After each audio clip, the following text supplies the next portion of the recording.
Thanks for having me on and for giving me the opportunity. They're not contradictory because the core value of America is freedom. And freedom means that when the power of the state is brought against you, saying that you did something, you are innocent until proven guilty, and you have the freedom to prove that innocence.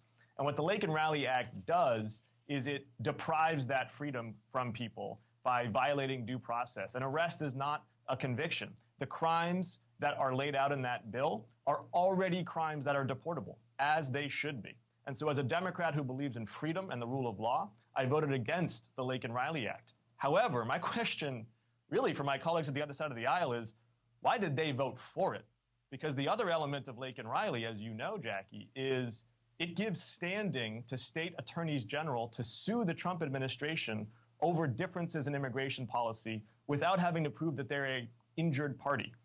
That means that every attorney general throughout this country now can sue the Trump administration over every perceived difference in immigration policy, get a sympathetic federal judge to issue an injunction, and gum up the works. So this is actually a bill that I think is going to boomerang on the Trump administration. I think Republicans are going to regret voting for it. How, if you had the opportunity, would you have changed it to make it a yes for you? Well, two things. First, make it a conviction, not an arrest, so that we respect due process and undergird the value of freedom in this country. And second of all, get rid of this granting of standing to every single attorney general throughout the country just to gum up the works of federal immigration policy.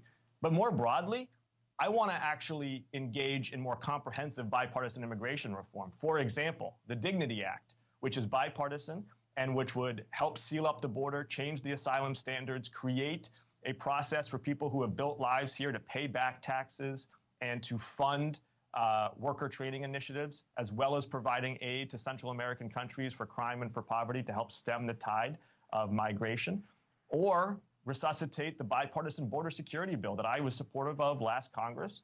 That was the toughest border security measure in 35 years, and that, frankly, Donald Trump torpedoed because he wanted to campaign on the issue.